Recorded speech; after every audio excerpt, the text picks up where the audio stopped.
నమస్తే అండి. నేను డాక్టర్ రఘునాథ్ బాబు, సీనియర్ డయాబెటాలజీ కన్సల్టెంట్గా ఉన్నాను. శ్రీనగర్ కాలనీలో డయాబెటీస్ సెంటర్ అని సొంత డయాబెటిక్ సెంటర్ రన్ చేస్తున్నాము. ఇవాళ చాలామంది అడుగుతున్న క్వశ్చన్స్, డయాబెటిక్ పేషెంట్లు పండ్లు ఏమి తినొచ్చు, పాల పదార్థాలు ఏమి తీసుకోవచ్చు. ఫస్ట్ మనం పళ్ళు గురించి మాట్లాడదాం. పండ్లు అంటే హై కార్బోహైడ్రేట్ డైట్ ఉన్న పళ్ళని తగ్గించుకోమంటాం. జనరల్గా అరటిపండు, మామిడి పండు, సీతాఫలం, సపోటా, ఖర్జూరం అనే దాంట్లో హై క్యాలరిఫిక్ వాల్యూ ఉంటుందండి. గ్లైసిమిక్ ఇండెక్స్ వాటి గురించి మాట్లాడతాం. సో ఇవి తగ్గించుకోమంటాం, మానేయమని చెప్పం, కానీ మీరు తగ్గించుకోమని చెప్తాం.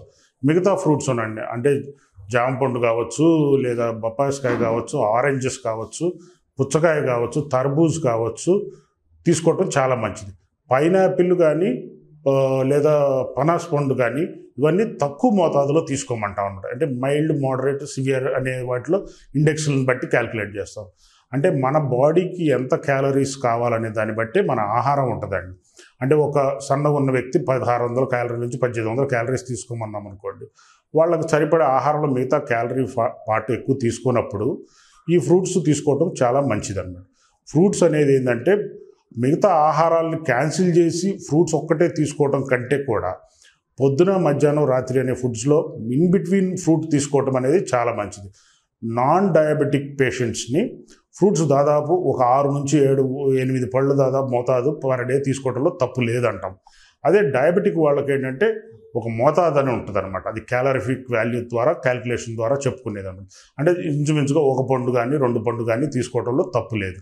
అది జనరల్గా ఏంటంటే బిట్వీన్ మీల్ స్నాక్ లాగా పెట్టుకోవడం. 11 ఒక స్నాక్ తీసుకుంటారు మార్నింగ్, ఈవినింగ్ 4-5 ఒక స్నాక్ తీసుకుంటారు అన్నప్పుడు ఈ టైంలో పళ్ళు తీసుకోవడం మంచిదన్నమాట. ఇదే పండుని పండుగనే తీసుకోవాలి, కానీ అదే జ్యూస్ ఫామ్ లాగా కానీ దాన్ని చేసుకోవటం, బయట మన ఫ్రూట్ షాప్లో వెళ్ళి ఫ్రూట్స్ తీసుకోవటం అట్లాంటిది అనేది చాలా తప్పు. అది మనం ఇంట్లో చేసుకున్నా కూడా ఫ్రూట్ జ్యూస్ లాగా తీసుకోవటం అనేది చాలా తప్పు. ఫ్రూట్స్ 100% తీసుకోవచ్చు అండి. అన్ని ఫ్రూట్స్ అన్ని మోతాదుల్లో 1 నుంచి 2 పండ్లు దాకా డయాబెటిక్ వాళ్ళు తినొచ్చు. ఇందాక మేము చెప్పినట్టు బనానా కూడా తప్పు కాదు. బనానా కూడా క్యాలరిఫిక్ వాల్యూని ఎక్కువ ఉంటుంది కాబట్టి, అంటే జనరల్గా ఒక యాపిల్కి 50 నుంచి 60 క్యాలరీలు మోతాదు ఉంటే అరటిపండుకు దాదాపు 150 క్యాలరీ మోతాదు ఉంటుంది అనమాట. సో అందువల్ల ఒక ఫ్రూట్ని, తక్కువ క్యాలరీ ఉన్న ఫ్రూట్ని చూసుకుంటాం. దాన్ని గ్లైసిమిక్ ఇండెక్స్ ద్వారా చెక్ చేసుకోవడం. అంటే జనరల్గా మీరు వెళ్ళిన డాక్టర్ గారు ఏం చెప్తారంటే ఫ్రూట్స్ తగ్గించుకోండి అంటాం. అంటే ఎందుకంటే ఎక్కువ మోతాదు తీసుకుంటారనే ఒక భయంతో చెప్పే మాటే, కానీ ఫ్రూట్స్ అసలు తీసుకోవద్దనే మాట తప్పు. ఇంకొకటి, అరటిపండుని ఎట్లాగా అంటే ఏదైనా లిమిటెడ్ మిగతా ఫుడ్ తగ్గించుకొని అరటిపండు తీసుకోవడం ఎంత మంచిదో, అట్లాగే మామిడికాయల సీజన్ వచ్చినప్పుడు కూడా మామిడి పళ్ళు తీసుకోకుండా అంటూ ఏ పేషెంట్ ఉండరు. కాకపోతే వాళ్ళకి ఏం చెప్తామంటే, మీ మామిడిపండు మొత్తం కంటెంట్ ఎక్కువ తీసుకోకుండా తక్కువ మోతాదు కంటెంట్ తీసుకునేటట్టు చూసుకోవాలి. అంటే ఒక ముక్కలాగో 2 ముక్కలాగో తీసుకోవటము, దాంతో మీరు తినే ఆహారంలో మీ రైస్ క్వాంటిటీయో మీ చపాతీ క్వాంటిటీలోనో తగ్గించుకోవటము. అంటే ఆ కార్బోహైడ్రేట్ మిగతా దగ్గర ఎక్కడైతే కార్బోహైడ్రేట్ కంటెంట్ వస్తుందో అది తగ్గించుకునేటట్టు చేసుకోగలిగితే ఈ ఫ్రూట్స్ మధ్యలో తీసుకోవడంలో తప్పు లేదు. డయాబెటిక్ పేషెంట్లు అరటిపండు తినొచ్చా? ఇది చాలామందికి చాలా కన్ఫ్యూజ్ అయిన ఒక టాపిక్ అండి. అరటిపండు తినవద్దు అనే ఒక అపోహ ఉంది. అరటిపండు తినకూడదు అని ఎవరూ మేము చెప్పము. మా పుస్తకాల్లో ఎక్కడ అరటిపండు తినొద్దని కానీ ఏమీ చెప్పరండి. జనరల్గా అరటిపండులో ఒక అరటిపండుకి సుమారు ఇంచుమించుగా 150 క్యాలరీస్ ఫుడ్ ఉంటుంది అనమాట. సో ఆ 150 క్యాలరీస్ అంటే ఎక్కువగా స్టార్చ్ తోటి ఉన్నది కాబట్టి అది తొందరగా బ్లడ్లో కరిగిపోయి గ్లూకోజ్గా మారిపోవడానికి ఎక్కువ ఆస్కారం ఉంటుంది. అందువల్ల మీరు ఆహారంలో వేరే ఏదైనా తగ్గించుకోగల కెపాసిటీ ఉంటే ఇన్ బిట్వీన్ ఫుడ్స్ అంటాం, అంటే మేజర్ బ్రేక్ఫాస్ట్, లంచ్ మధ్యలోనో లేదా లంచ్ నుంచి డిన్నర్ మధ్యలోనో ఒక అరటిపండు తినటం వల్ల తప్పు లేదు. కానీ ఆ వారం మీరు వేరే రకమైన ఆహారాలని తగ్గించుకోగల కెపాసిటీ ఉంటే మంచిదన్నమాట. అరటిపండు తినటం వల్ల బెనిఫిట్స్ ఏముంటుందండి అంటే దాంట్లో పొటాషియం చాలా ఎక్కువ ఉంటుందండి. పొటాషియం తీసుకున్నందువల్ల, అరటిపండు తీసుకున్న పొటాషియం ఎక్కువ ఉండటం వల్ల బీపీ కంట్రోల్కి చాలా ఉపయోగపడుద్ది. అట్లాగే కొంతమంది కాన్స్టిపేషన్, అంటే పెద్దవాళ్ళకి ఏంటంటే షుగర్ ఉన్న వాళ్ళు, పెద్దవాళ్ళు ఎక్కువ మంది శాతంలో కనపడుతుంటుంది కాబట్టి వాళ్ళకి మోషన్ ఫ్రీగా లేదు, కాన్స్టిపేషన్ ప్రాబ్లం ఉన్న వాళ్ళకి కూడా అరటిపండు తీసుకోవడానికి మేము నో అనే మాట చెప్పం, కానీ చాలా జాగ్రత్తగా తీసుకోండి, తగ్గించి తీసుకోండి అనే మాట ఆ వారం మిగతా ఫుడ్స్లో కూడా. ఇప్పుడు సపోజ్ రైస్ క్వాంటిటీని తగ్గించుకొని ఆ వారం మధ్యలో ఒక అరటిపండు తీసుకున్నందువల్ల ఏ పెద్ద ఇబ్బంది లేదు. సో అరటిపండు తినకూడదనే మాట లేదండి, అరటిపండు తీసుకోవచ్చు 100%. There is no wrong in taking banana అనమాట అండి.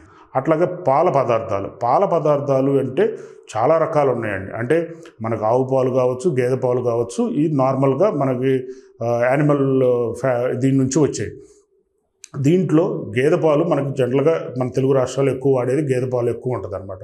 గేదె పాలలో హోల్ మిల్క్ అనే దాంట్లో ఇంచుమించుగా 7 నుంచి 8 హోల్ మిల్క్లో దాంట్లో ఫ్యాట్ కంటెంట్ ఉంటుంది, కార్బోహైడ్రేట్ కంటెంట్ ఉంటుంది, ఫ్యాట్ కంటెంట్ ఉంటుంది. అదే కౌ మిల్క్లో ఇంచుమించుగా 6% ఫ్యాట్ ఉంటుంది అనమాట. సో ఈ ఫ్యాట్ కంటెంట్ ఉండటం వల్ల జనరల్గా డయాబెటిక్ వాళ్ళని ఏమంటాము, కొద్దిగా స్కిమ్డ్ మిల్క్ తీసుకోమంటాం. స్కిమ్డ్ మిల్క్ అంటే జనరల్గా 3% లోపల ఉన్న ఫ్యాట్ పర్సంటేజ్ ఆఫ్ పాలు తీసుకుంటే చాలా మంచిదని చెప్తాం. దీంట్లో ఆవు పాలలో కూడా A1 మిల్క్, A2 మిల్క్ అని కూడా ఈ మధ్య బాగా వింటూ ఉంటాం. అంటే పాతలోనే ఉంది, కానీ జనాలు ఇప్పుడు చాలామంది మా పేషెంట్ అడుగుతారు, A1 మిల్క్ మంచిదా అండి, A2 మిల్క్ మంచిదా అని. A2 మిల్క్ చాలా మంచిది. A1 మిల్క్లో కూడా ఏదో ప్రాబ్లమ్స్ ఉన్నాయి, కొద్దిగా హెల్త్ అదేంటంటే క్రాస్ బ్రీడ్ ఆఫ్ మ్యూటేషన్స్ వల్ల వచ్చేది, ఆ గేదెల నుంచి ఈల్డింగ్ ఎక్కువ ఉంటుంది అనే దానికోసం A1 మిల్క్ అంటాం అనమాట. ఆ A1 మిల్క్ అనే దాంట్లో కొన్ని ప్రాబ్లమ్స్ ఉన్నాయి, హెల్త్ ప్రాబ్లమ్స్ వస్తాయని చెప్తున్నారు, కానీ అది ఎక్కడ పుస్తకాల్లో కానీ ఎక్కడ పెద్ద డేటాబేస్లో సబ్మిట్ చేసిన దాంట్లో కానీ ఎక్కడ ఐడెంటిఫై అవ్వలేదు. జనరల్గా కామన్గా మేము సజెస్ట్ చేసేది ఏంటంటే, మీరు పాలు తీసుకునేదంటే A2 మిల్క్ తీసుకోమంటాం. దాంట్లో 3% లోపల ఉన్న ఫ్యాట్ ఆఫ్ మిల్క్ తీసుకోవటం మంచిది. అదే ఇంకా వేరే రకాల పాలు కూడా ఉంటాయండి. అంటే మనం యానిమల్ నుంచి కాకుండా ప్లాంట్ దీని నుంచి వచ్చే మిల్క్ కూడా ఉంటాయి. అంటే సపోజ్ కొంతమందికి జనరల్గా లాక్టోజన్ ఇంటాలరెన్స్ ఉంటుంది అనమాట. వాళ్ళకేమంటాం ఆల్మండ్ మిల్క్ అని వస్తుంది, సోయా మిల్క్ అని వస్తుంది. అట్లా 2-3 రకాల రైస్ తోటి కూడా వచ్చే మిల్క్ కూడా అవైలబుల్ ఉందండి. ఇప్పుడు ఆల్మండ్ మిల్క్ ఉందనుకోండి, ఆల్మండ్ మిల్క్లో ప్రోటీన్ శాతం చాలా తక్కువ ఉంటుంది, కార్బోహైడ్రేట్ శాతం కూడా చాలా చాలా తక్కువ ఉంటుంది. ఇది మన కౌ మిల్క్ కంటే, బఫెలో మిల్క్ కంటే కూడా ఆల్మండ్ మిల్క్లో చాలా తక్కువ శాతం ఉంటుంది అన్నమాట. దీంట్లో మనకి ప్రతి ఒక్క మన పర్చేస్ చేసే ప్యాకెట్స్ మీద కానీ వీటిలో 100% మనకి ఇంత పర్సంటేజ్ ఆఫ్ మిల్క్ ఉంది, ఇంత పర్సంటేజ్ ఆఫ్ కార్బోహైడ్రేట్ ఉంది, ఇంత పర్సంటేజ్ ఆఫ్ ప్రోటీన్ ఉంది అనేది ప్రతి ఒక్క దాంట్లో మెన్షన్ చేస్తారు. సో దాంట్లో మీరు తెలుసుకోగలిగిన వాళ్ళు అయితే చూసుకొని దాన్ని చెప్పడం ఒక విధము, లేదా మీ డాక్టర్ గారిని అడిగితే వాళ్ళు సజెస్ట్ చేస్తారు. అంటే జనరల్ కామన్ సజెషన్ నా తరపున మీకు చెప్పేది ఏంటంటే, ఏదైనా ఫ్యాట్ 3% లోపల మిల్క్ తీసుకుంటే యానిమల్ ప్రొడక్ట్స్ నుంచి వచ్చే మిల్క్ తప్పు లేదు. అట్లాగే మనకి ఆల్మండ్ మిల్క్ కానీ ఇవన్నిట్లో కూడా ఫ్యాట్ శాతం తక్కువ ఉన్న మిల్క్ తీసుకోవటం అనేది చాలా మంచిది. మిల్క్లో A1 A2 అంటే A2 milk is suggestible. Thank you very much.